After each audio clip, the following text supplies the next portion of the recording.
It was the middle of August, and I had just moved into my first apartment alone. I was 23, fresh out of college, working a temp job that barely covered rent, and genuinely proud of myself for the first time in years.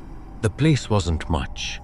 A one-bedroom on the third floor of an older building on the east side of town. Thin walls, a temperamental boiler, and a parking lot that stayed pretty dark at night. But it was mine, and that mattered. The building had 8 units. I'd met a couple of my neighbors in passing. A middle-aged woman named Carol on the second floor, and a guy named Marcus across the hall from me who worked nights at a distribution center. Mostly quiet people who kept to themselves. The kind of building where everyone nods in the hallway, but nobody really talks. I'd been there about 6 weeks when I started noticing my doormat kept moving. I know how that sounds. But I'm not talking about the kind of thing where you bump it with your foot and it shifts a little. I mean it was in a completely different position. Turned sideways once, pushed against the wall another time. I'd straightened it a few times before I started wondering if I was being careless. So I started paying closer attention. Took a photo of it one morning before I left for work. Came home that evening and it was 6 inches to the left. I told myself it was probably maintenance walking past and nudging it. Or maybe Marcus brushing it with his gym bag.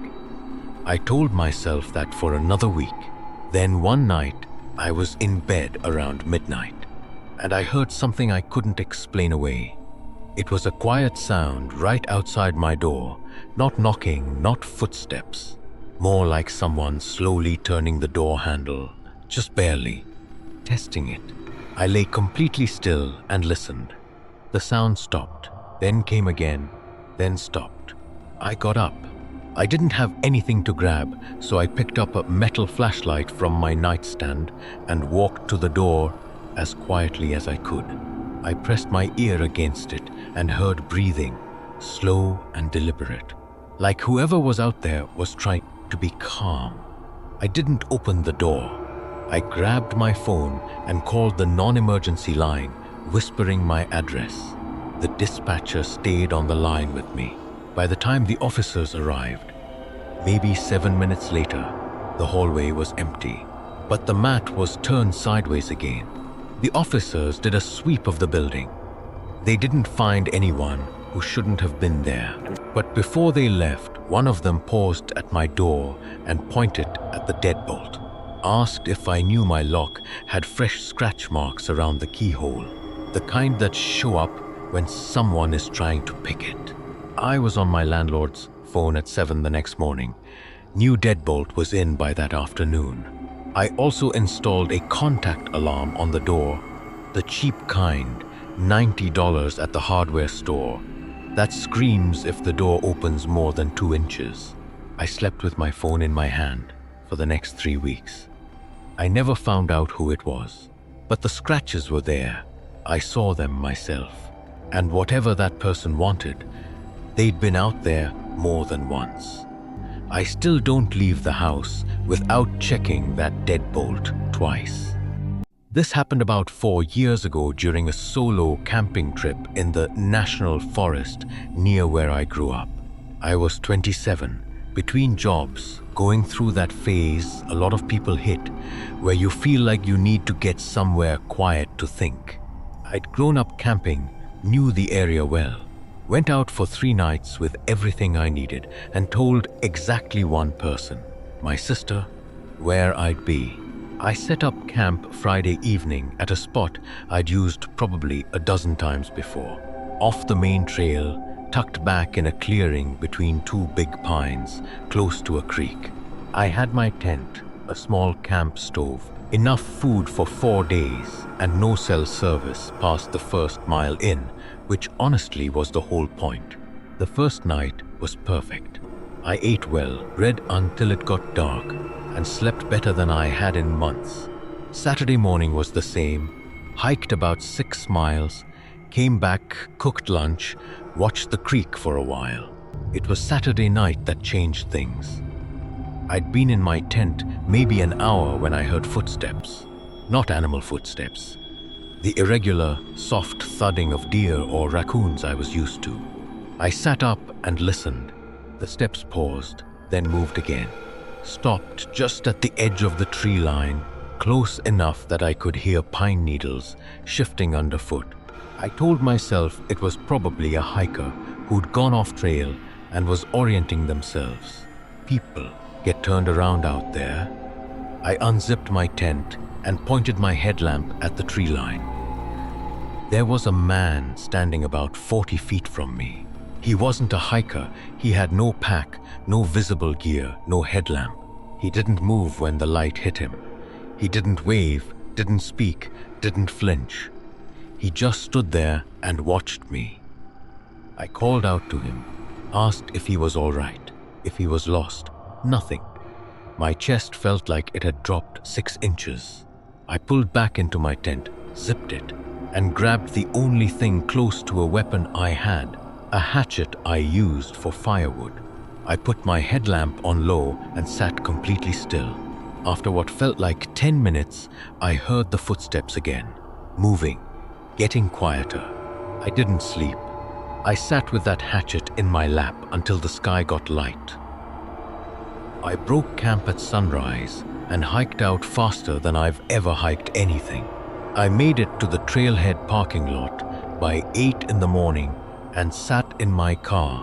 When I told a ranger at the visitor station on the way out, they noted it down and told me that area had seen some unusual activity recently and they'd increase patrols.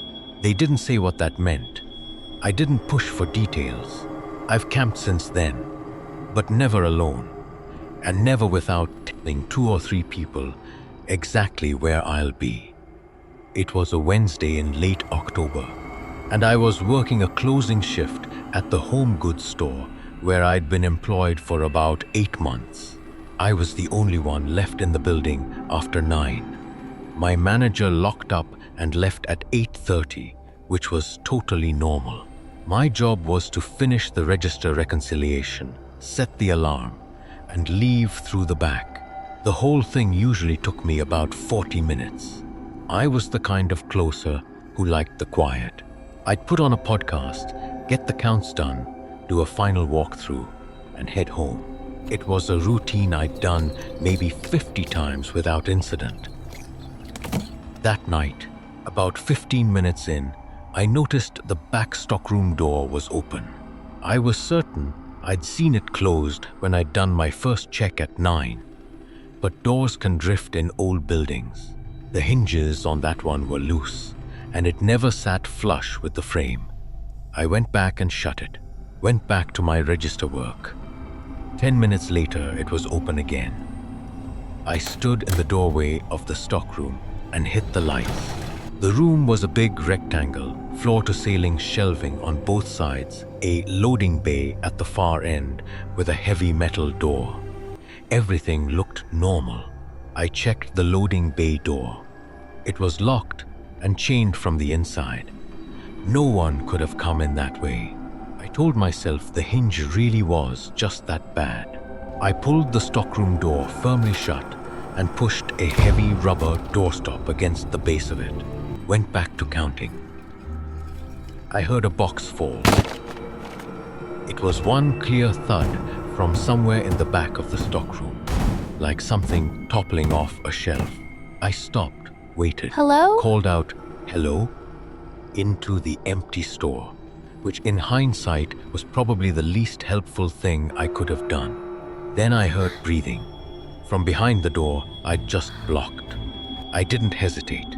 I grabbed my phone and bag, walked fast to the front of the store, and called 911 from the parking lot. 2 officers arrived in about 4 minutes and swept the building. They found a man crouched between 2 shelving units in the far corner of the stockroom. He'd been there before I'd even started my shift, hiding, waiting. The officers told me later he had a prior record. They wouldn't say for what. My manager was on the phone with me by 10:30, horrified, apologizing.